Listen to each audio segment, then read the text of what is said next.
Bagus sekali. Karena pertanyaan ini diajarkan oleh Nabi kepada manusia yang sangat rendah.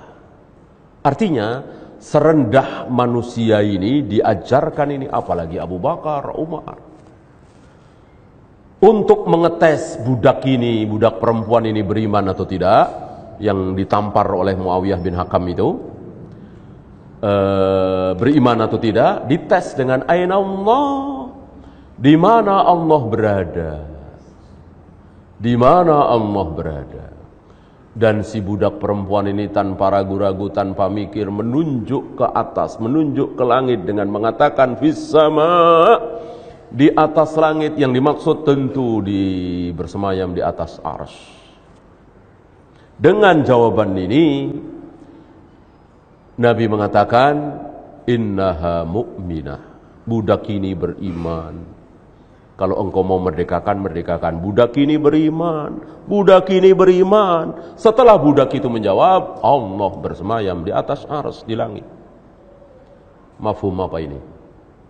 Mafhum apa ini? Mafhum mukhalafah.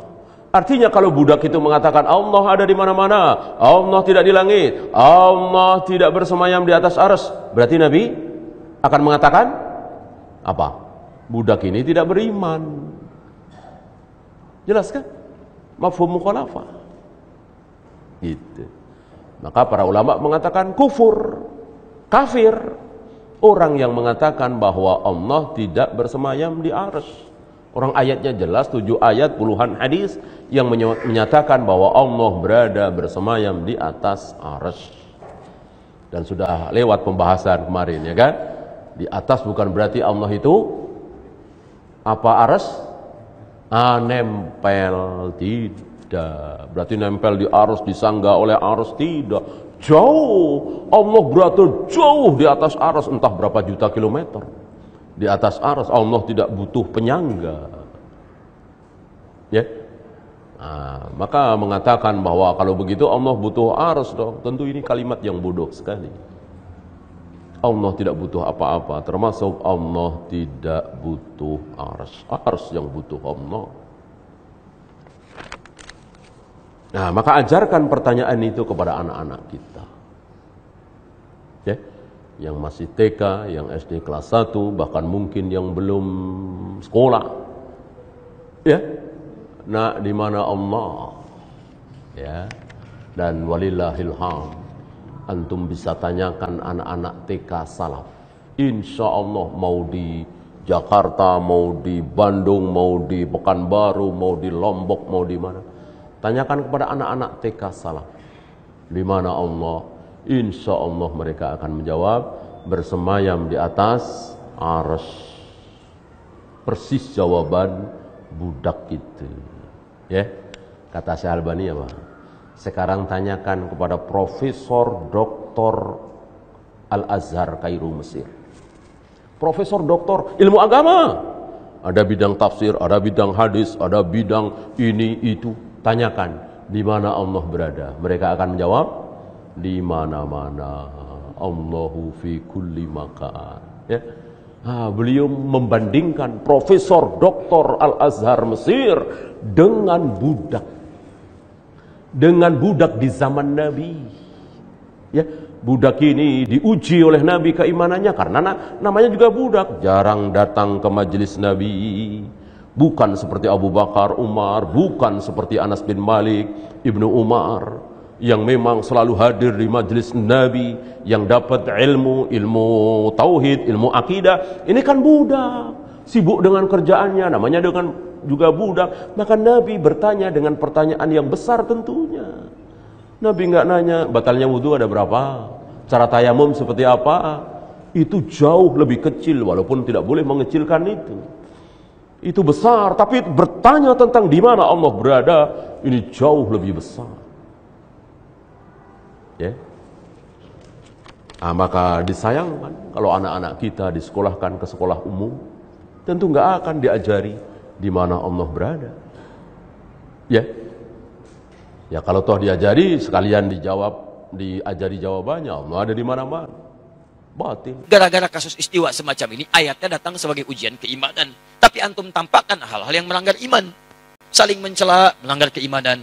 Makanya ketika ada larangan ayat Quran jangan mencela, dibuka dengan iman. Quran surah 49 ayat 11-12. Ya ayyuhalladzina amanu la yaskhar qaumin qaum, jangan saling mencela. Ketika menyebutkan jangan saling mencela, ayatnya dibuka dengan kalimat iman. Ar-Rahmanu 'alal 'arsy istawa, itu untuk menunjukkan tingkat keimanan, latihan iman. Kok kenapa antum melanggar iman? Jelas ya? Yang kedua itu menakwilkan. Jadi kalau antum ingin menafsirkan, jangan tafsirkan seenak antum. Dibawa pada pemahaman yang beda dengan makhluk. Sebetulnya inti pembahasannya, pemikirannya sama. Apa di antara kesamaannya? Jangan samakan sifat Allah dengan sifat makhluk. Tanzihu sifatillahi subhanahu wa ta'ala al-khaliq min sifatil makhluk. Menyucikan sifat Allah dari sifat makhluk. Ada yang mengatakan sudah istiwa itu artinya bertempat. Allah punya tempat, tempatnya di arsy. Yang punya tempat itu makhluk. Allah tidak dibatasi dengan tempat. Kalau Allah punya batas tempat, artinya Allah sama sifatnya dengan makhluk. Ya, artinya mujassam. Mujassam itu menempat. Kalau sudah punya tempat, berarti menempat. Menempat sama dengan makhluk. Gak boleh. Kalau Allah kemudian butuh tempat, berarti punya kebutuhan. Sedangkan Allah maha luas. Laisa kamitslihi syai'. Allah menempat, berarti butuh tempat. Ketika Allah tidak ada di tempat itu, di mana Allah? Jelas ya? Nah, itu ada masalah dalam akidah. Makanya kalau antum ingin memahami ini, kalau ingin tetap memaksakan tempat, ditakwilkan. Takwilkan. Jangan dipahami demikian, tapi dipahami dengan nilai yang terkait dengannya. Apa diantaranya? Istawa, bimakna istaula. Menguasai. Mengatur. Aras jangan diartikan dengan bertempat di situ. Ada begitu tidak? Artikan dengan di arasnya itulah Allah mengatur. Menguasai. Menguasai aras, menguasai alam dan sebagainya. Ustadz, ayatnya jelas, ngapain main takwil-takwil? Ada beberapa ayat yang memang kita harus pahami dengan takwil. Contoh, misal, teman-teman sekalian, wala takunu kalladzina nasullaha fa'ansahum anfusahum. Jangan kalian menjadi seperti orang yang lupa dengan Allah, maka Allah pun lupa dengan mereka. Awas. Awas, hati-hati. Bahkan ayat yang tegas, fanasiyallah, maka Allah pun lupa dengan mereka. Saya mau tanya pada antum, apakah Allah punya sifat lupa? Allah punya sifat lupa enggak? Tidak. Waliyadzubillah. Oh, tapi Ustaz, biarkan kita mengartikan ayat itu. Lupa, biarin lupa aja. Sesuai dengan sifatnya Allah. Oh, bagaimana lupa sesuai dengan sifatnya Allah? Allah enggak punya sifat lupa. Makanya ketika antum ingin memahami sesuatu, mesti hati-hati. Kalau melihat pendapat ulama, langsung jangan diserang. Oh, ini Asy'ari. Asy'ari itu nggak boleh. Ini bid'ah, ini haram, ini dolalah. Sebentar, pelajari dulu kenapa beliau menyampaikan itu. Apa turunan tafsirnya? Apa pemahamannya? Kalau Anda sepakat, ambil. Tidak sepakat, tinggalkan. Misal, saya ingin seperti lebih selamatlah seperti yang pertama. Biarkan Allah di arsy.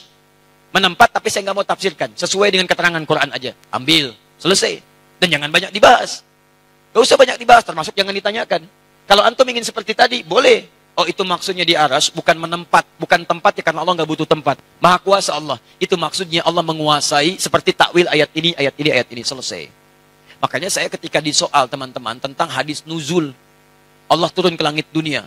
Ustadz Adi mengingkari hadis nuzul. Antum yang kurang gaul. Antum kurang piknik. Kapan saya mengingkari hadis itu? Kalau saya mengingkari, saya nggak akan sampaikan hadisnya. Saya meyakini hadis itu. Bahkan hadis itu disampaikan oleh riwayat Tabaqah pertama oleh 30 orang sahabat paling thiqah. Cuman pemahaman saya tidak seperti pemahaman antum dalam memahami hadis itu. Itu masalahnya. Ini kadang orang itu seenaknya saja. Ustaz ada mengingkari ini. Bukan mengingkari, antum yang kurang paham. Saya meyakini hadis itu, cuman pemahaman saya beda dengan pemahaman antum. Di teman-teman ada yang menafsirkan Allah turun. Turunnya itu betul-betul turun ke langit dunia. Turun. Dibatasi dengan tempat. Penafsiran itu menurut saya tidak tepat. Kalau antum ingin artikan sesuai hadis, jangan dibahas bagaimana caranya. Sudah biarkan dengan hadisnya. Tapi ketika antum katakan turun ke langit itu benar-benar turun, berarti Allah menempat. Itu mujassam. Nah, dalam nilai akidah, ada firqah disebut dengan mujassimah. Firqah itu menjadikan Allah berjisam kepada makhluk yang semalam saya bahas itu. Di antara turunannya aliran sesat, kata Syekh Hashim. Siapa aliran sesat ini? Yang meyakini Allah mujassam. Mujassam itu menyatu dengan benda, dengan tempat, bahkan dengan makhluk. Di antara yang paling fatal, Allah menyatu dengan jasad seseorang. Itulah yang manunggaling kaulah Gusti.